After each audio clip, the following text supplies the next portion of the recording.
So this is part 2 of a kind of series that I'm doing about the breeding of reptiles, etc. So on my last video I went over obviously picking your species depending on what species you picked, determined on facility size, if you like, whether that's a room, a shed or outbuilding, whatever it is. Obviously if you pick a berm, it's going to be a lot more space you need. What if you picked a corn snake or a hog-nosed snake, etc. At the end of that video I touched on caging. Caging is another thing that is needed to be considered. Obviously I will focus all my comments on royals because that is what I predominantly breed and keep, but there's, you know, there is other species out there to keep, but I'll keep mine around royals. So with royals you've got the option of racks. You've also got the option of Vivs. Now both of them have good and bad points. If you go into the rack, or if you go down the rack road, you'll find most breeders of royals will use racks. That is because, and even in my own experience, I've found that royals will do much better in a rack system than they will a Viv. That is due to them liking dark enclosed spaces. I've kept royals in Vivs.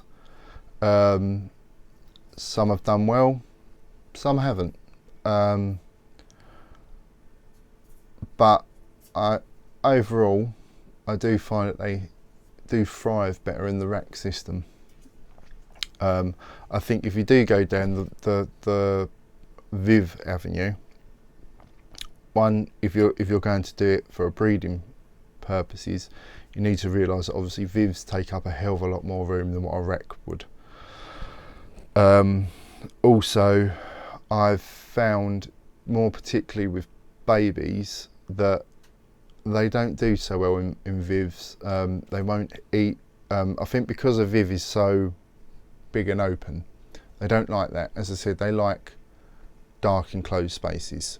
So I think there is ways around it. You could make Vivs work. So for instance, you give them plenty of cover, plenty of hiding spaces, and I've done that in the past and that has worked. Going down the rack avenue, you've got basically 3 options. You've got wood, you've got plastic, and you've got metal. Now the wood, good insulator. I found the wood racks, because they're built in a certain way, you tend to utilise your space better to what you do with a metal rack. A plastic rack would probably be on the same sort of level as a wood rack in terms of space. I'm not really going to comment on plastic because I've never had a plastic rack, so I don't feel I should be commenting on that, so I'm really only going to comment on the wood and the metal. Metal, I think very good.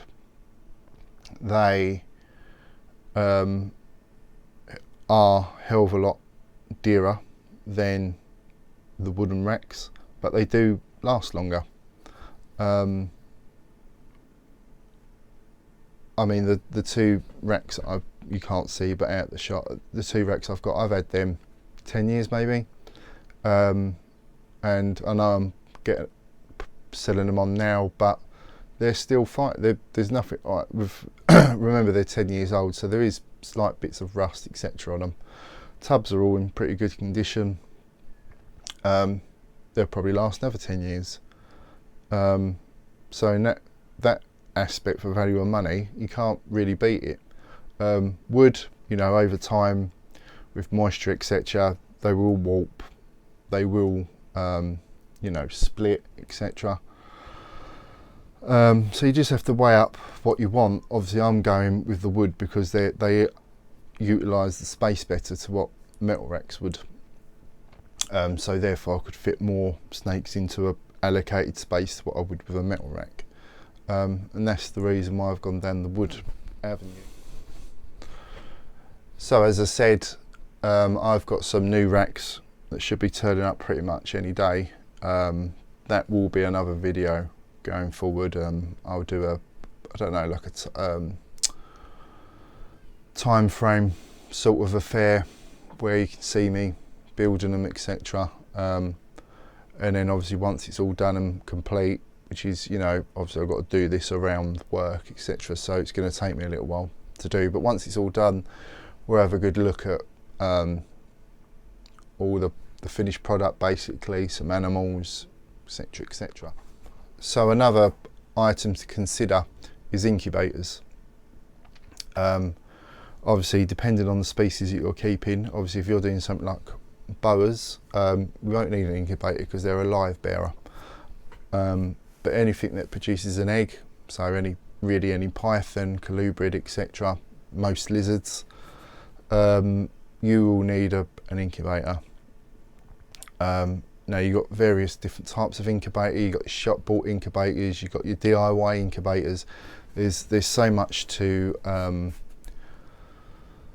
think about when you're going down that route, and obviously the bigger the incubator, the more space it's taking up. So that's another thing that you will need to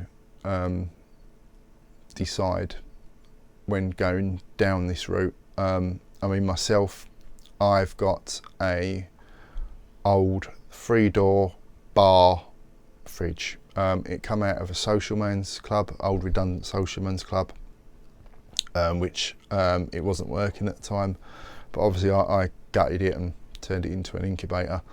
At the moment it holds about 12 clutches, I'd say. I'm going to tinker about with it, which will also be another video, because of the upgrade and that. I'm also, you know, I'm going to keep more animals, breed more animals each year, so therefore I need more incubation space. I reckon I should be able to get in and around the 25 to 30 clutches in it, which will be more than enough for me going forward. But yeah, it's definitely an item that you need to consider when thinking about going down the breeding route. Another thing you need to consider is food. Now, whether you're going to buy your food or grow your own food, that remains up to you. I have tried the growing part. I personally found it was just as much work as keeping the actual snakes themselves, so I decided not to. But when buying your own food, you have to obviously take that into consideration as well. Obviously, the keeping your own food and growing it all up takes a lot of time, but it's a hell of a lot cheaper than what it would be to buying your food. For just for reference, I mean, I've got maybe, I don't know, I've probably got about 35-40 animals in this shed at the moment. My last food bill was £500, which that will probably last me maybe 3 months, 4 months. So you're talking in and around, just round it off, say £100 a month, you know, which is quite a lot of money. Whereas if you're breeding your own food, the cost would be quite a bit lower. So that's also something else to take into consideration. You know, even if you are buying your own food, you've got to have somewhere to store it if you're buying it in bulk. You know, obviously if you're going to your local pet shop and buying it one mouse at a time, it's going to be very dear. So most people will buy stuff in bulk, which again, you need somewhere to store it. Different people do different things.